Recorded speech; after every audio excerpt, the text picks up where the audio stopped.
What better way is there to spend a Thursday morning than learning about methods of torture used on accused witches in Scotland? I too enjoy thinking I wonder why specifically Scotland.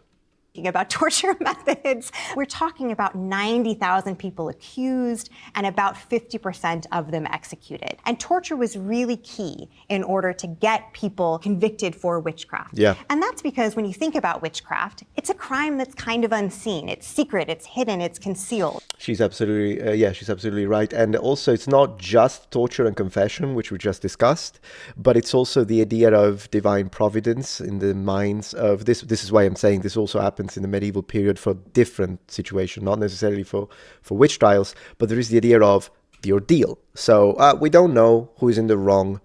God knows. So we put them one against each other, and the winner will be the one that wins because of providence. That's the idea. That was basically part of law. And so it happened also, this kind of translated into the post-medieval period as well, 1600s, 1700s even, in the idea of throw them in the river and see if they float. If they're innocent, they'll float.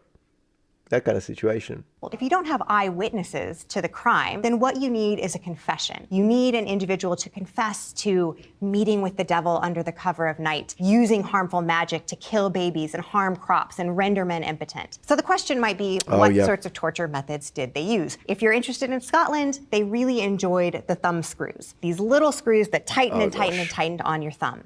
In some places... I hope I don't get demonetized for this, by the way, when I re-upload it on YouTube. Sometimes they give the yellow dollar sign because of it, even though you're just doing history. But it is what it is. In other words, you're damned if you do, you're damned if you don't. Pretty much, yes. Exactly, Icon Live. When the authorities decide that you're going to go, unfortunately, you either escape or, which was, of course, extremely difficult to do. It was really, yeah, Monty Python has a thing like that. They do mention it in Monty Python, don't they? The thing of, I think it was I'd either cast them in the river and see if they float. I think that's the one. It doesn't happen very often, by the way, but it is in the record. They were a little bit less gruesome, like the use of sleep deprivation, which was common in England in the 1640s. Other places more gruesome still, like the rack, a medieval torture device that was used into the early modern period that could either stretch or compress limbs. The strappato, which is used to tie arms behind one's back and hoist you up over a pulley, sometimes with weights attached to your legs, so that your shoulders become dislocated. So really horrific stuff. And of course, we know torture gives us terrible information. You know what's kind of strange, though? I'm going to sound a little mean, I suppose. I don't mean it that way, but it's funny how she's like speaking about all these tortures and devices, and then she has this grin and this smile, and the eyes make it look like she's really enjoying it. But I mean, she's pretty good so far. She's explaining things really well. It's not good judicial practice, but it was useful for authorities who felt that witchcraft was such an exceptional crime. They would use torture in ways they typically wouldn't. People were allowed to flout the typical legal norms and practices. And what that meant is you could get people to confess to all sorts of fantastical things. Right. Next question is from Ask Historians, great website on Reddit, and it is asked by... It is such a strange thing to say, great website and the word Reddit in the same sentence. Am I right? I mean, that website is okay. I never go to Reddit, though. It's such a swampland. It's the marshes.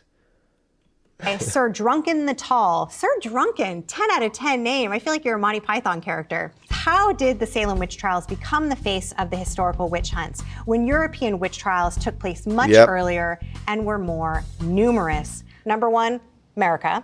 Right? The dominance, kind of the cultural imperialism of America has really brought the witch trials, Salem witch trials, to front of mind. And of course, Arthur... I don't know what you mean, cultural imperialism. I'm not sure what she means by that, but yeah.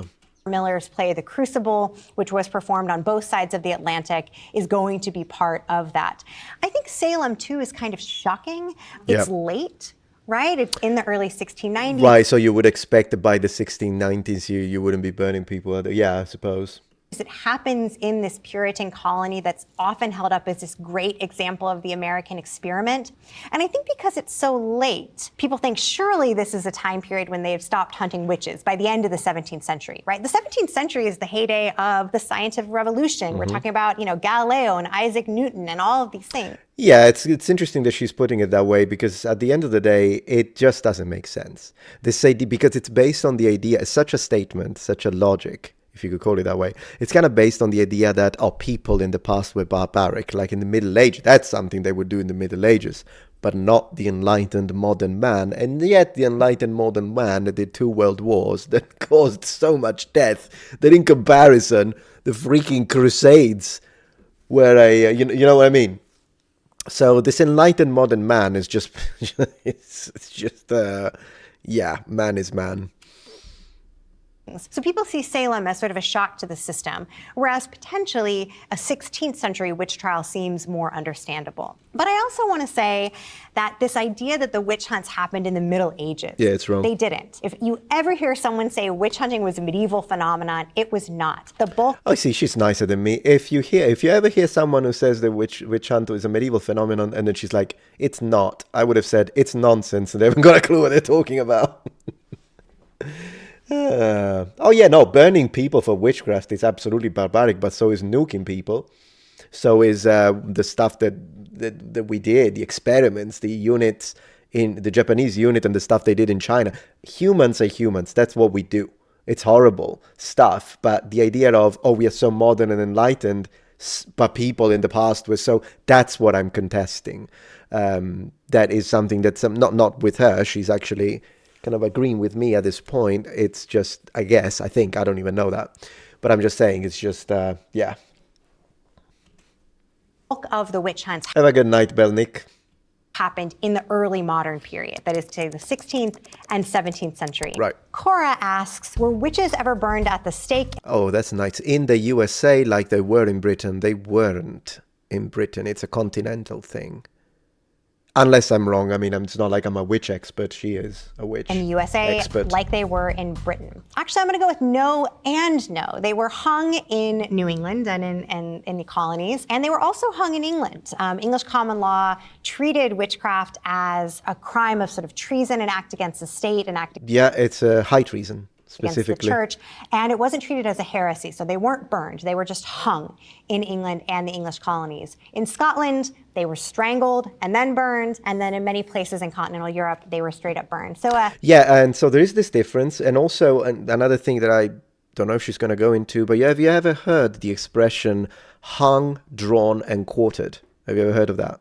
So that's something that they would do in the medieval period when there was like an execution, a public execution. And what they would do is that it's like, so there's the hung part, the quartered part is the terrible one, is when they would cut you in pieces, eviscerate you in public. But they wouldn't do that to women. Women would be, what was it? It's like they burnt. Yeah, women are burnt.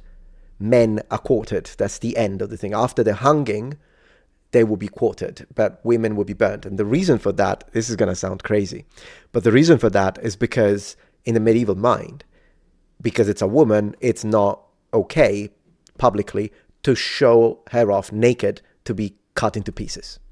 Therefore, she was burnt. But if it's a man, it's okay. So could you imagine that? It's not okay to show a woman's nudity in public, but it's okay to show a guy being cut into pieces. Not to mention, they started beheading them after the medieval period. In the medieval period, when they were doing the quartering, they were fully conscious. So that's okay. But not boobs. That's, you don't do that.